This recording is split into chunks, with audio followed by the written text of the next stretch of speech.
Welcome to the Nebraska Department of Education Office of Nutrition Services Training for school staff working with the bookkeeping aspects of the school meals program. This training will review the basic record-keeping requirements of USDA's school meals program. The training is divided into 4 parts: participating in USDA's school meal program, approving students for meal benefits, the process of verification, and other record-keeping requirements and reports. So let's begin. Part 1, participating in the school meals program. Information about the school meals program is available on the Office of Nutrition Services website. On this website is information about the program, forms and resources, training, important dates for you to know, and specific information and records for the programs we will be discussing in today's training. School food authorities who participate in the program can receive reimbursement for the meals served. So as we look at the illustration, we see that USDA provides federal dollars for meals served in schools. The Nebraska Department of Education Office of Nutrition Services distributes these dollars to schools and other institutions participating in the school meals program. To be eligible to receive this reimbursement, schools and institutions are required to meet federal guidelines to receive these funds. The Office of Nutrition Services conducts reviews, known as administrative reviews, in a 5-year review cycle to ensure compliance with rules and regulations of the program. The federal reimbursement rates for meal reimbursement are released in late July for the upcoming school year.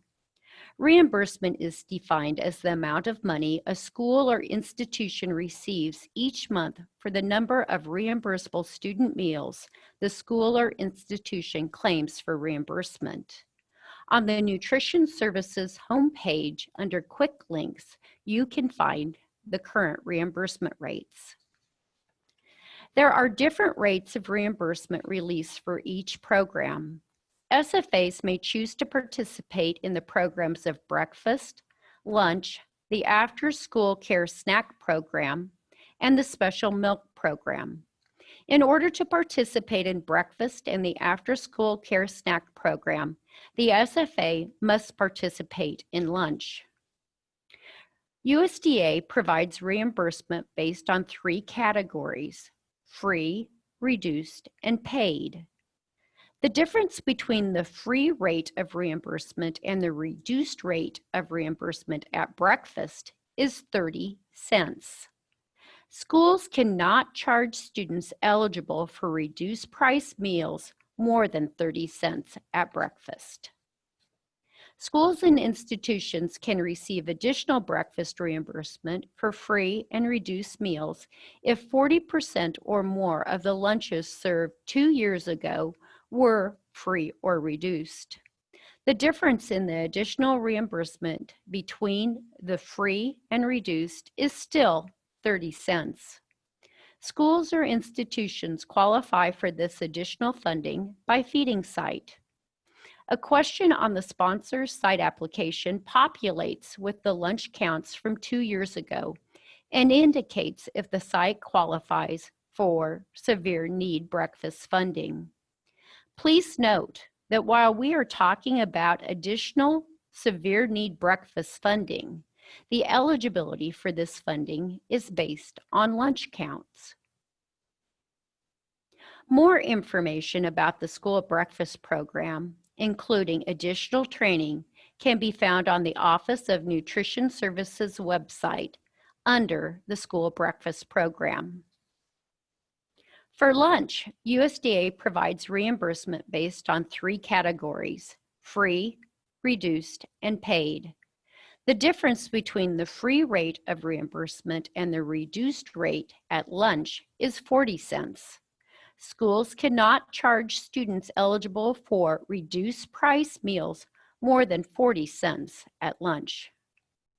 There is also an additional 7 cents per lunch meal reimbursement called performance-based incentive.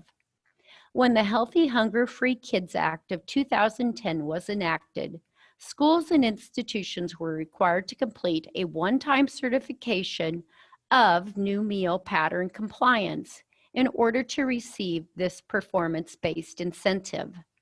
Schools and institutions must continue to be in compliance of all requirements of the school lunch meal pattern, which includes meeting the vegetable subgroups, whole grain rich requirements, and milk variety requirements.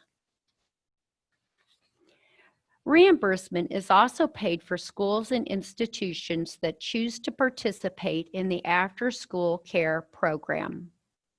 Eligibility and how the sites claim reimbursement is determined by the free and reduced percentage of the feeding site. A site is area eligible if the previous year's October claim for reimbursement demonstrated that 50% or more of the enrolled students at the site were eligible for free and reduced meals. All after-school care snacks can be claimed at the free rate of reimbursement. A site is non-area eligible if the previous year's October claim for reimbursement demonstrated that less than 50% of the enrolled students at the site were eligible for free and reduced meals. The snacks served at a non-area eligible after-school care program must be claimed by the student's eligibility, paid, free, or reduced. Other requirements of the after-school care snack program include an educational or enrichment activity must be offered. This information is collected on each site application if the after-school care snack program has been marked on the site application. Participation in this program requires that 2 on-site reviews be conducted annually. The first review must be completed within the first 4 weeks of operation. The second review can be completed any time during the school year. The after-school care meal pattern must be met and documented. Snacks can only be claimed on days school is in session. No non-school days, weekends, or school breaks. More information about the after-school care snack program can be found on the Office of Nutrition Services website. This information includes site eligibility, the after-school care meal pattern, times of operation, record-keeping requirements, and forms. The special milk program is only available for students who do not have access to breakfast and/or lunch. Typically, SFAs that have enrolled half-day preschool or kindergarten students participate in this program. These students may be enrolled in a morning or afternoon program and may arrive after breakfast or lunch. There are 2 options available for claiming special milk for reimbursement. The first option is called Claim Paid Milk Only. Reimbursement is paid at the rate established annually by USDA. SFAs either charge all students for milk, which would be determined by taking the average cost of milk plus supplies and then subtracting the rate of special milk reimbursement, which would then provide the cost to charge for the carton of milk. SFAs also may choose to not charge students the cost of milk, as this amount may already be included in tuition or program fees. If children are not charged, the difference in cost of milk minus the reimbursement rate must be put back into the school meals program from another funding source. The second option, claim paid and free milk. For students determined to have free eligibility, the milk they receive is reimbursed at the actual cost paid to the vendor. Students are not charged for milk. Milk served to students not free eligible is reimbursed at the rate established annually by USDA. Students may be charged for milk. There is no reduced price for the special milk program. Income eligibility applications that would indicate a student is in the reduced category would be classified as receiving paid milk. Additional information on the special milk program can be found on the Office of Nutrition Services website.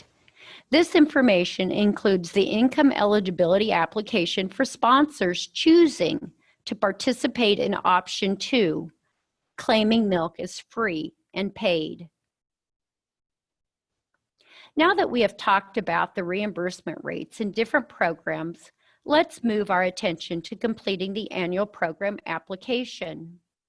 The web address for accessing the online application can be found on the Nutrition Services homepage by clicking the Child Nutrition link, abbreviated CNP. See the red arrow on the left. This will populate the 4 bulleted clicks on the left-hand side of the page. If you click on the first link, that will take you into the login page of the CNP system. The user ID issued to the person identified as the authorized representative. The authorized representative is ultimately responsible for ensuring the rules and regulations of the school meals program are followed. Typically, the authorized representative is the school's bookkeeper, superintendent, or principal.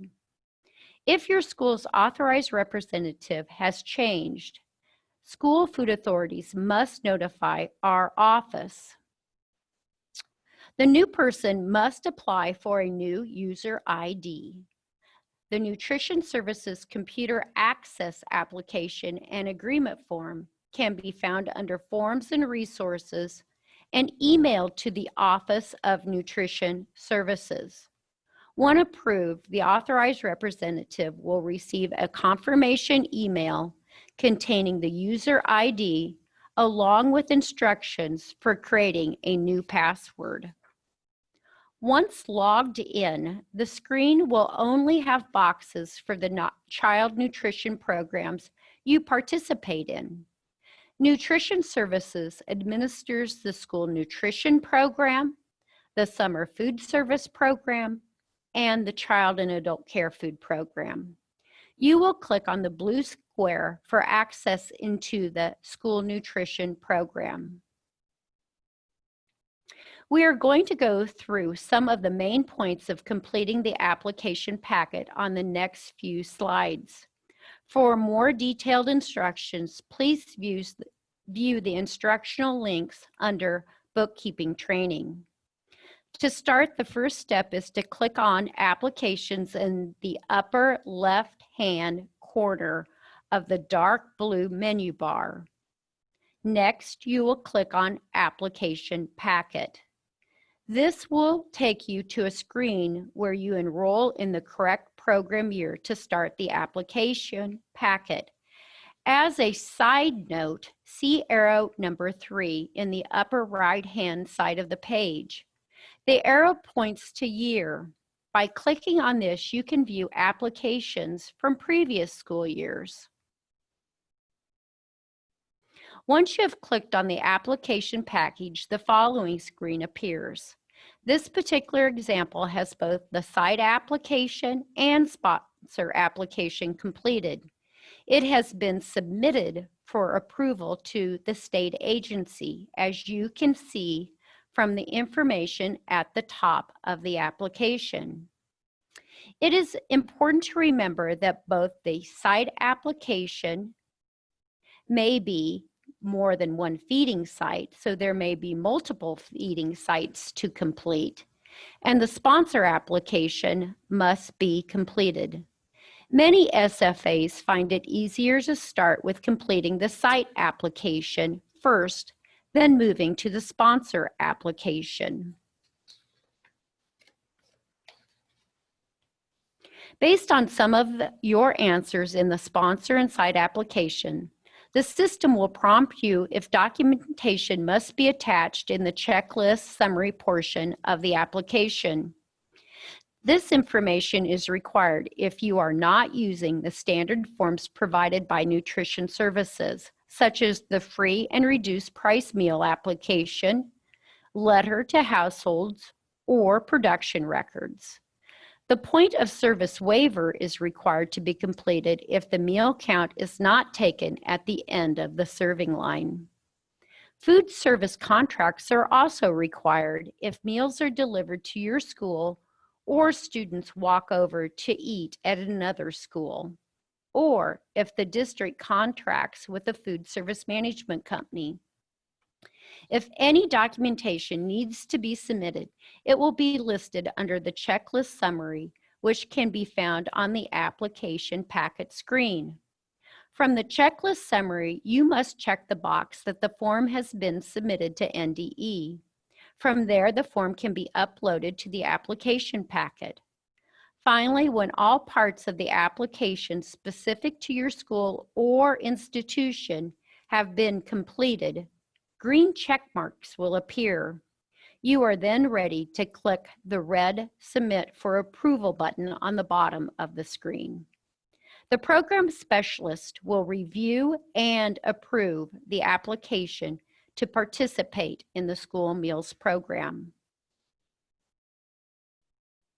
The USDA non-discrimination statement, as you see on the slide, is required for school food authorities participating in the National School Lunch Program, School Breakfast Program, After School Snack Program, or Special Milk Program. The non-discrimination statement must be included in student handbooks in the section that addresses access to or information about the school meals program. It must also be included on the school's website if school meal information is available. Thank you for viewing Part 1 of the bookkeeping training.